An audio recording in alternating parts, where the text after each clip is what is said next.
Today's video, as the title suggests, is I am testing out two of the newest features from Luminar Neo. They are Restoration and Light Depth. Now Skylum have just rolled these features out, and I thought the best way to see what they can actually do is to have a dig into some older photos and have a play around. If you want to try out Luminar Neo or upgrade if you're a current user, Skylum have sent me over some really good discount codes, and I think that these work on top of the Black Friday sale, so I'll leave all of those in the description of this video. Okay, let's jump straight in.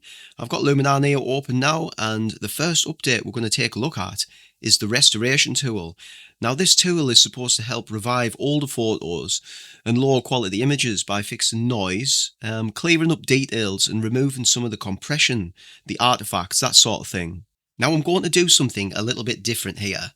I'm going to use the Restoration tool to add colour to some native monochrome images. And when I say native, they are totally native because they come from the Pentax K3 monochrome camera, which only takes monochrome images. And if you're intrigued by that camera, I'll leave my review on the Pentax K3 Mark III monochrome in the description below. Okay, let's drop one of these monochrome images into the Restoration tool. Why not start off with a shot of myself from December 2023? Yeah, I'm going to select colour because obviously we don't need to repair this photo because it's a digital. We're not scanning images or anything here, so the scratch is negligible in this case. So we're just going to go for colour and we'll see what happens.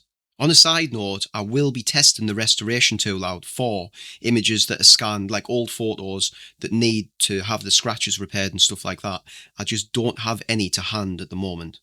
Well, I think that's pretty amazing, to be honest. Look at the way the colours have been interpreted by the AI in that image. Remember, obviously it's a native monochrome image, so there's nothing in the file that can even suggest colours.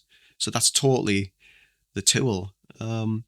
And the tool's kept the natural texture as well without turning everything into like a plastic abomination. There are subtle signs I can see. Obviously, it is an AI interpretation, but it genuinely does a good job, I think, at colorizing this image, this monochrome image. Let me quickly create a folder so that we can see the before and after of these images.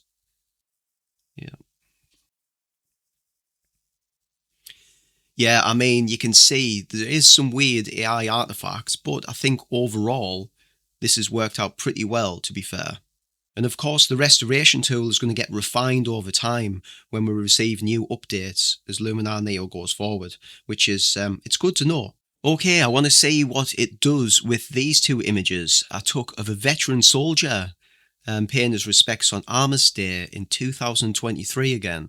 Now, these images were taken around 10 seconds apart, so, there's not much time in between them, and I want to see if the Restoration tool throws out two completely different interpretations or if it keeps it consistent.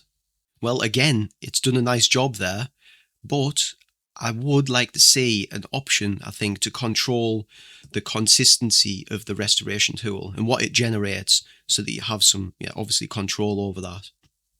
Let's try a few more images and then we're going to move on to the feature that I'm most excited about. Okay, I'm going to try this local landscape shot that I took, which is looking onto the outskirts of Darlington and beyond into the Teesside area for a bit of geography of where this was taken here. So we're just waiting now for the tool to do its magic. And yep, it's done a fantastic job again. The interpretation of the colours, I think, they look really nice. And it does give off somewhat of like a vintage look. Obviously, it's a Restoration tool, so I think that's maybe what they implemented in this. In the way that it processes these images.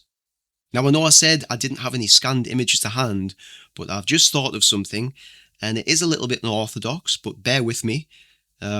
This could work. So what I'm going to do is I am going to I'm going to crumple this photo up to try and replicate a scanned image, an older photo. So hopefully this works. Let's give it a go. We'll just crumple it up. It doesn't feel right doing this, but hopefully it works. I want to try and get some like scratches and try and replicate an older image the best I can. Something that's been sitting around in the drawer for a couple of years, I suppose. I think that's enough. Let's take a look at this. Oh yeah, that's not too bad. Should do the trick. See, we've even got a rip up there in the helmet. So let's give this a go. So now we have something that resembles an old photo to some extent. I'm going to test out both the full restoration option and the scratch only option, just to see if there's any differences there. Just as before, I'll drop the image into the restoration tool, and this time selecting the full option, and let's see what we get. And again, I think that's worked out pretty well.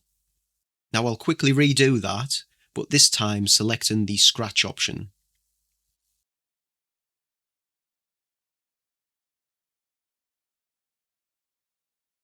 Well, yeah, I think that is a win. It's removed those scratches there and it's rescued the image, which is a result.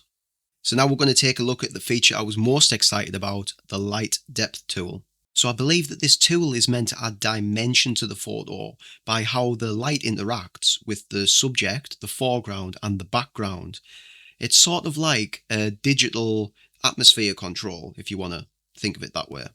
So again, let's try it out on a portrait of yours truly and give this a go. So I'm going to have a play around with some of the features inside of the light depth tool, just to see what they can do and how they affect the image. So there's going to be some pushing and pulling of the sliders.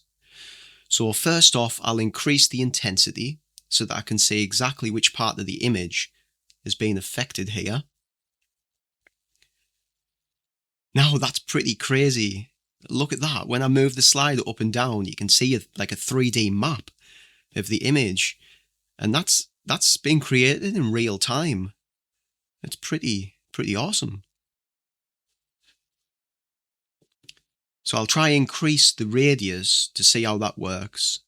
And I'll decrease it again to find a nice spot. There's also a softness slider here. Let's move that about. And I think you'll be able to use this in conjunction to blend the light a little bit more. And I suppose you could use this with the amount slider as well to come up with like a happy medium.